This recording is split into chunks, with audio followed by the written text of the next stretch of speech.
छीनेंगे, आप मेरे बोलने की आजादी छीनेंगे, मैं ऐसे नहीं होने दूंगी। प्रीति तिवारी जी, आपने हमारे जमीन पर कब्जा करवाया है और आप ही उस कब्जे को मुक्त करवाएंगी, मैं कुछ नहीं जानती हूँ। नमस्ते, मैं पल्लवी हूँ और आप भारत एक नई सोच देख रहे हैं। इस फ्रेम में आपको दो महिलाएं नजर आ रही हैं, एक तो मैं और दूसरी तरफ सबा। सबा वो हैं जिनकी वीडियोस लगातार वायरल हो रही हैं आज, क्योंकि ये महिला पत्रकार बहुत बेबाकी से अपनी बात को रख रही हैं। ये उन सवालों को उठा रही हैं और ये पूछ रही हैं कि जब आप एक पत्रकार की बात नहीं सुन रही हैं तो आप आम इंसान की बात कैसे सुनेंगी। ये सवाल था एसडीएम साहिबा के लिए। अमूमन ये होता है कि जो अधिकारी होते हैं उनका काम ये होता है कि वो जनता की परेशानी सुने और उसका सलूशन निकाले, लेकिन सबा का ये कहना है कि वो करीब 2 महीने से लगातार अपनी परेशानी को लेकर एसडीएम साहिबा के पास जाती रही, लेकिन उन्होंने उनकी बात नहीं सुनी। फिर सबा को थोड़ा गुस्सा आया और आना जायज भी है। एक आम इंसान के पास इतना भी समय नहीं है कि वो आपके दफ्तर घूम घूम कर अपनी हवाई चप्पल को घिसे। आपको इसीलिए पद दिया गया है कि आप काम जल्दी से और बेहतर तरीके से करें ताकि आम इंसान को परेशानी ना हो। फिर सबा ने वो जो वीडियो बनाया है, मतलब उसमें वो जो नाराज होकर अपनी बात को कहती नजर आई है, वो एक बेबाक, एक क्या बोलूं, मतलब एक बोल्ड लड़की की छवि उसमें नजर आ रही थी। तो मुझे लगा मुझे सबा से बात करनी चाहिए, समझना चाहिए कि आखिर ये इतनी नाराज क्यों हुई। अमूमन हमारे समाज में जो महिलाएं होती हैं उनको ये माना जाता है कि हम बहुत सॉफ्ट होते हैं, हम बहुत नॉर्मल और बड़े प्यार से अपनी बात को रखते हैं, इसीलिए मेल और फीमेल, अगर जर्नलिस्ट की बात भी की जाए तो फीमेल को इसीलिए ज्यादा वो किया जाता है कि हम गंभीर से गंभीर मसले को और कठोर से कठोर मसले को बड़े नॉर्मल तरीके से बात करके निकाल जाते हैं। तो सबा क्यों इतनी नाराज थी, यही हम जानने के लिए आज सबा को जो है वो ढूंढ निकाले हैं। सबा, बहुत स्वागत है आपका। आपकी मैं बहुत शुक्रगुजार हूं कि आपने एक महिला पत्रकार का सपोर्ट करके एक महिला पत्रकार का कर्तव्य निभाया। और बात सिर्फ पत्रकार की नहीं है पल्लवी जी, यहाँ पर बात आम जनता की है। हम आप जैसे महिलाएं पत्रकार जो पत्रकारिता करती हैं, सड़कों पर उतरती हैं, आम जनता के लिए जूझती हैं, लड़ती हैं, लेकिन जब उनके सुरक्षा की बात आती है पल्लवी जी, तो उनकी सुरक्षा कौन सुनिश्चित करेगा? जब वो सड़कों पर होती हैं, रात में, दिन में, किसी भी वक्त, बारिश में, धूप में, कहीं पे भी जब वो बाहर जाती हैं, तो उनकी सुरक्षा का क्या है? और उनके साथ जो गलत व्यवहार होता है, जो गलत होता है, तो उसके लिए कौन आवाज उठाएगा? पत्रकार जो दूसरों की आवाज बनता है, दूसरों की आवाज होता है, अगर उसके साथ कुछ गलत होता है तो उसकी आवाज कौन?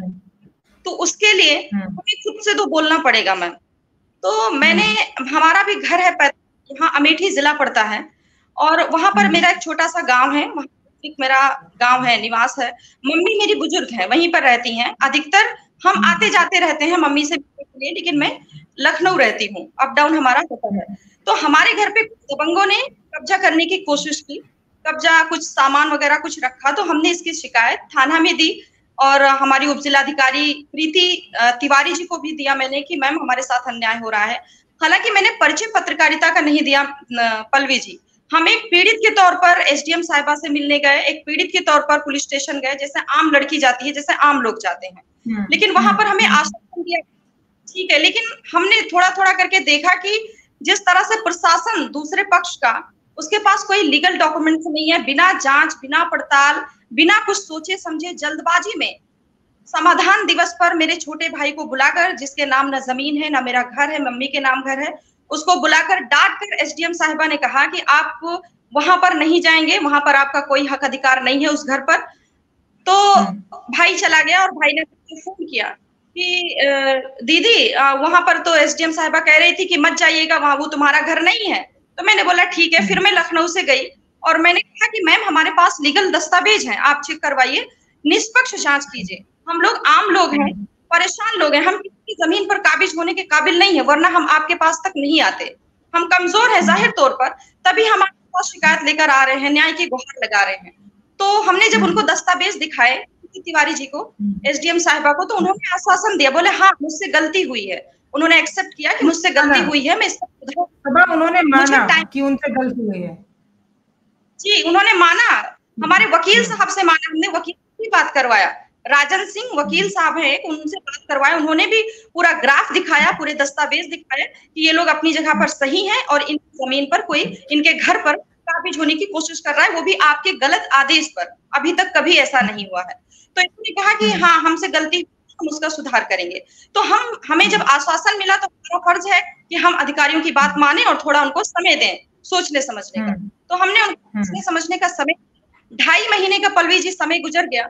मैं दौड़ दौड़ कर, चक्कर काट काट कर परेशान हो गई। मेरी बुजुर्ग माँ पूरा दिन वहां लखनऊ से आपको अमेठी ये 2.5 महीने में कितनी बार जाना पड़ा होगा? हम कम से कम 8-10 बार जा चुके हैं और मम्मी तो मेरी हर दूसरे दिन जाती है। लास्ट बार जिस दिन की ये घटना है, जिस दिन हमने रिपोर्टिंग वहां पर की, 2 तारीख को मैं जब गई तो मैं एप्लीकेशन गई वहां पर, हमारे वकील साहब भी साथ में थे। वकील साहब ने पूरी बात समझाई उन्हें कि आपने आश्वासन दिया था मैम कि हम इस घटना का जो भी हमसे गलती हुई है सुधार करेंगे। तो उन्होंने कहा कि ठीक है, साहब से बात किया। उसके बाद हमसे बोला आप जाइए। हमने बोला मैम हमारे घर पर कोई कब्जा कर लिया है। जी, बोले मैं क्या करूं अगर कब्जा कर लिया है तो मैंने बोला मैम आपके गलत आदेश से कब्जा हुआ, आपको शायद किसी ने गुमराह किया या गलतफहमी हुई, आपके गलत आदेश से हुआ है। बोले आपने मेरा मन खराब कर दिया, आपने मेरा मूड खराब कर दिया। आप सबसे पहले आप हमारे कार्यालय से बाहर निकलिए, उसके बाद हम बात करेंगे आपसे। तो मैंने बोला मैम मैं भी एक पत्रकार हूँ, आप भी एक महिला हैं, आप समझ नहीं पा रही हैं मैं कितना परेशान हूँ, मैं क्या करूं, आप बताएं। आप हमारी अधिकारी हैं, हम आपके पास नहीं आएंगे तो किसके पास जाएंगे? सेम पल्लवी जी यही वर्ड मेरा था। तो उन्होंने बोला मैं आपसे कोई बात नहीं कर सकती, आपकी कोई मदद नहीं कर सकती, आप हमारे कार्यालय से बाहर जाइए। 2 कांस्टेबल थे वहां पर और दोनों कांस्टेबल हमें धक्का मार के बाहर कर देते हैं। मैम तब मैंने वहां पर बोला कि जो लड़की आम जनता के लिए, महिला कांस्टेबल थे, मतलब फीमेल थी या जेंट्स थे? जेंट्स थे पल्लवी जी, महिला कांस्टेबल नहीं थी वहां पर। उन्होंने हमें हमारे साथ आपको पुश किया, मतलब आपके शरीर को छू के धक्का दिया या मतलब कैसे? जी, मैंने कैमरा चालू किया था, सीक्रेट कैमरा था हमारे पास, क्योंकि हम इतना पीड़ित थे, इतना दुखी थे पल्लवी जी कि हमें कुछ समझ में नहीं आ रहा था कि मुझे क्या करना चाहिए। कैमरे में बाकायदा मतलब हाथापाई हुई है, हाथ फोन छीना गया है, वो भी हमारे पास है। हमको धक्का मारा गया, हमारा फोन छीना गया, हमारे साथी को धक्का मारा गया। फिर भी हमने कुछ नहीं बोला, लेकिन एसडीएम साहिबा ने कहा कि आप इनको निकालिए, उसके बाद ही हम बात करेंगे।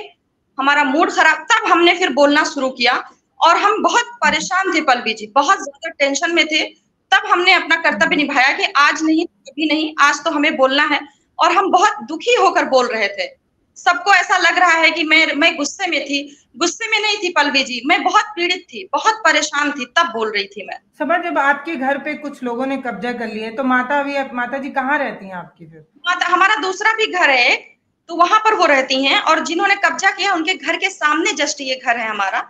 तो अब वो लोग थोड़ा दबंग है, हम झगड़ा लड़ाई उनसे कर नहीं सकते क्योंकि भाई परिवार में उनके लोग ज्यादा हैं, और हम पापा हमारे हैं नहीं, पर मम्मी है जो बुजुर्ग हैं, छोटा भाई है, वही दोनों लोग वहां रहते हैं और कोई नहीं रहता है वहां पर। अच्छा सबा, ऐसा क्यों हो रहा है? क्या लग रहा है कि किसकी लापरवाही की वजह से या किसके वजह से ये सब कुछ झेलना पड़ रहा है आपको क्या लगता है? ये हमें ऐसा लगता है कि पहली बात तो निष्पक्ष जांच नहीं होती, जल्दबाजी में फैसले लिए जाते हैं।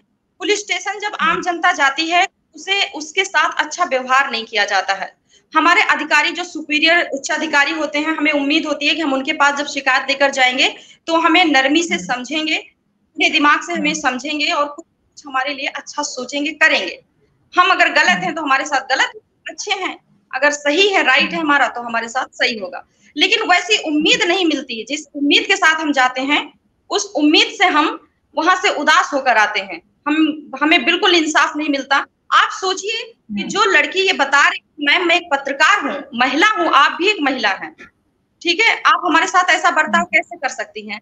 जब हमें धक्के मारकर बाहर निकाल दिया गया तो आप सोचिए कि जो आम जनता वहां पर जाती होगी तो कैसे गूंगी बहरी बनकर खड़ी रहती होगी कि भाई हम कैसे बोले एसडीएम साहिबा के सामने, अपना मुंह कैसे खोलें, बात कैसे रख पाएंगे? अगर आप अभी जा रही हैं अधिकारी के पास और आपको बोलने ही नहीं दिया जा रहा है तो अधिकारी को समझ में कैसे आएगा कि पीड़ा क्या है, इनकी दिक्कत क्या है?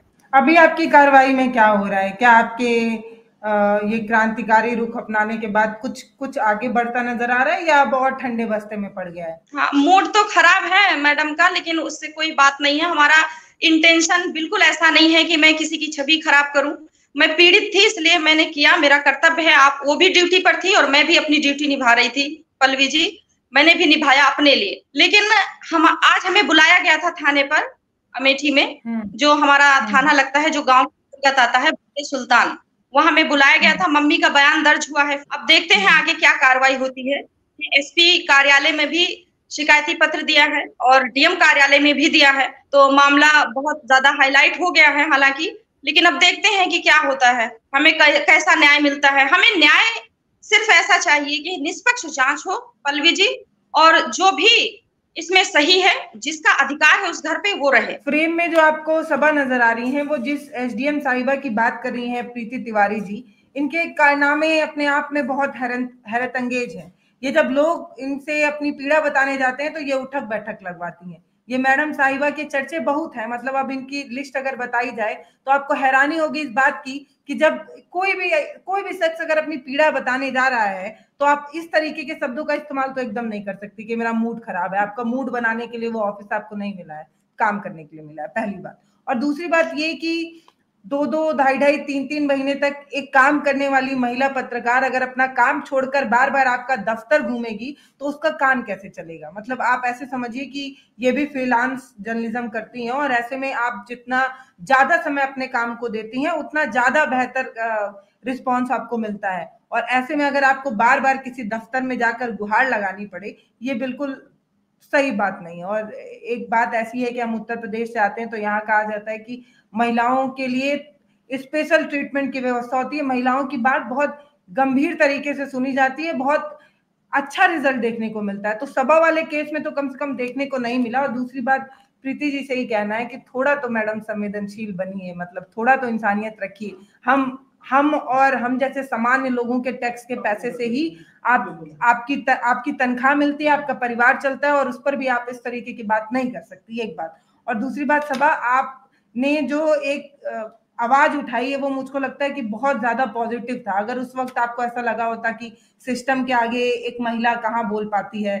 सिस्टम के आगे एक सामान्य इंसान कहाँ बोल पाता है, न्याय मिलेगी कि नहीं मिलेगी, अगर हर इंसान सिस्टम के आगे झुकता रहा तो ये सिस्टम जो है वो और झुकाता रहेगा। अगर सभा नहीं बोलेंगी तो कौन बोलेगा, है ना। हमेशा हम दूसरे के लिए बोलते हैं तो कभी तो अपने लिए भी बोल सकते हैं। अभी क्या लगता है कितने दिन में आपको न्याय मिल सकता है? बिल्कुल, आज अभी तो हम कुछ कह नहीं सकते हैं पल्लवी जी, क्योंकि अभी 1 ही 2 दिन की बात है, अभी तक तो कोई संज्ञान नहीं लिया गया इस मामले का। लेकिन जब से हाईलाइट हुआ है ये मामला, तब से अब अधिकारी थोड़ा एक्शन में आए हैं। अब हमें आज बुलाया गया है, पहली बार हमें कुछ बोला भी नहीं गया, कोई आश्वासन नहीं दिया गया, किसी ने हमसे कोई बात नहीं की कि आपको न्याय मिलेगा या जांच होगी, कुछ नहीं। हमें पुलिस स्टेशन बुलाया गया, वहां पर एसडीएम जी आई थी प्रीति तिवारी जी, और हमसे हमारी मम्मी से लिखित में उन्होंने बयान लिया है। उनका मूड खराब लग रहा था आज भी या नहीं? बहुत मूड खराब था, उन्होंने बात नहीं की बिल्कुल पल्लवी जी, ना मुझसे बात की, किसी से बात नहीं की। थाने में जो थाना इंचार्ज थे वो हमसे बात कर रहे थे, और हमने बस उनके सामने कह दिया कि हमारे अधिकारियों से बस मुझे न्याय चाहिए, निष्पक्ष जांच चाहिए, मुझे कोई इंटेंशन नहीं है किसी की छवि खराब करना।